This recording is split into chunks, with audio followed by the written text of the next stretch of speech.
Well, I feel more talkative today than I thought I was going to be. I'm going to grab some supplements here. Got my nitric oxide.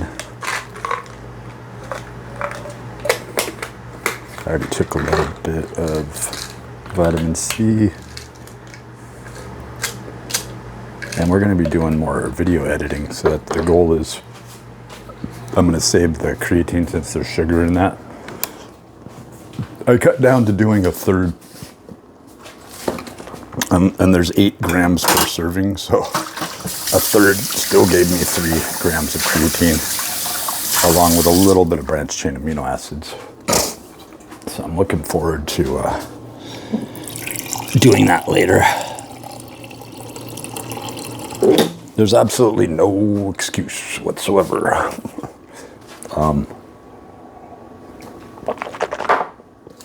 Like if my body isn't budging at this point, then there's just seriously something wrong with me.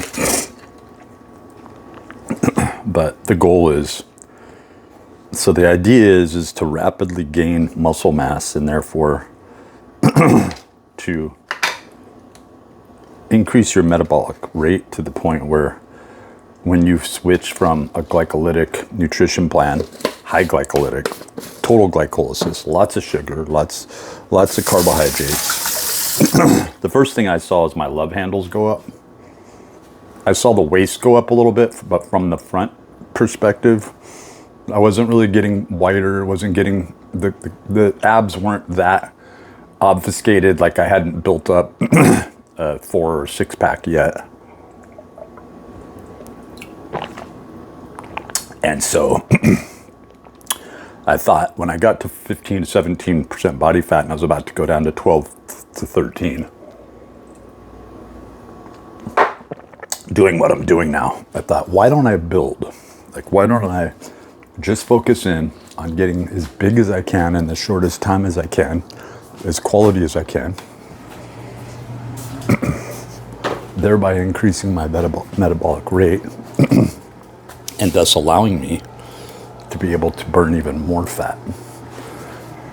Like, in other words, to equate it to like a visual is, there I am going down the road with my 4-banger Ford Ranger truck, right? And I'm going along like a little choo-choo train the best that I can, burning as many calories as I can. I'm used to life and the way it is, and I accept it.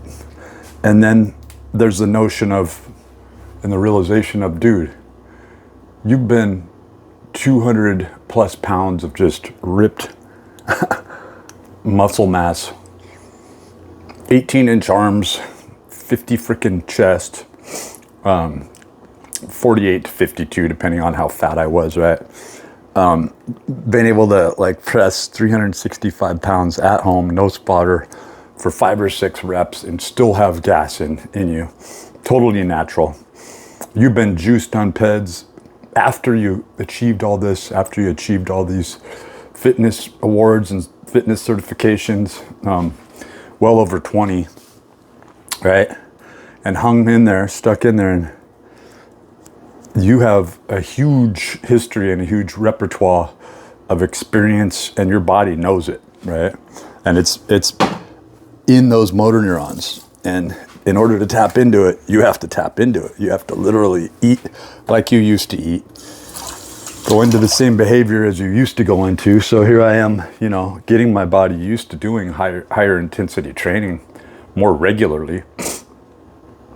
And that's meant more rest. So since I hadn't been on high carbohydrates for a while, for a long ass time, that is a fitness focused effort on a high glycolytic, high carbohydrate, glycogen loading plan, I just naturally thought, oh, you're just going to have all this energy all the time and you're never going to putter out. Where the exact opposite compared to carnivore held to be true, which was that I wasn't able to just do an intense workout and then the next day on a little soreness jump back in there and just do it again. I wasn't able to see the abs and musculature and feel the hardness, right? and wake up clear, and then start craving animal products, animal byproducts, it completely shifts the paradigm, the way you feel, the way you think, your chemistry. You're a different beast. So I can only imagine 5 days in, because I'd feel so thermic that it's uncomfortable, and it keeps me up because I'm so aware and awake just going back on carnivores. You anticipate the results, but you don't really think about all of the bases that carnivore affects and touches, including clearer thoughts if you're taking in enough calories. A lot of people that think or report that they don't have clearer thoughts, or that their life isn't markedly easier just to go through daily processes and transition, right? As compared to the bogged down aspect of, now this isn't 100% true. Like once you start getting into eating more carbohydrates with sugar, obviously you're gonna have that little spike, right? But the telltale sign is your insulin. And like this has been known for years, but when you look at the love handles and you look at areas that just drive you crazy, that destroy a physique that would otherwise look very lean and very together, well, that's the thing. That's the first thing that the carnivore just eradicates. Like the carnivore goes in and just gets rid of all that excess. It evens out your fat distribution. But the reason many people would be like, oh, that doesn't happen for me, well, it's because you don't have a base level of fitness as you're going into this. If you're packed solid with as much muscle mass as you can possibly naturally put on, right? And you're taking in every nutrient that you can possibly think of, you're going to have amazing results. Your body is forced even more so, right, to regulate an ever higher amount of lean muscle mass, and that is the driving force. So when I use that visual, which is a good visual of you being this, equating that to being this little four-cylinder Ford Ranger going over the hill and all maxed out with all your stuff in the back, right? Which I've done. Not fun. Here, let me turn this off because I realize it's not trying to do too many things at once here. To now suddenly having a 6-cylinder engine, I think jumping to an 8-cylinder would be a little too gracious, right? Because that's when you've got so much muscle mass on you that there's just like the simplest changes. So you got to understand that when you're looking at bodybuilders, professional bodybuilders, and when they have all that weight on them, why they don't have to do any aerobics, any cardio to get rid of that fat, and that they stay so lean. You know, you'd be like, oh, it's the steroids, it's the drugs. It's the steroids and the drugs if you have the muscle mass put on. If you don't have the muscle mass put on, you're going to have a completely different effect. In fact, at first, particularly when you're first starting out with PEDs, there's this focus on, gosh, these are so flimsy, these things. That is crazy. Yeah, I'm just noticing how squishy the carton is here, to where I can't even open this, but this is the size that I get. And you'd be amazed at how long these whipped cream last, and how important, what a vital tool in your arsenal those are. Those are so important. It just gives you that little boost, that little bit of calories. So, you're now chugging down the road with a 6-cylinder engine.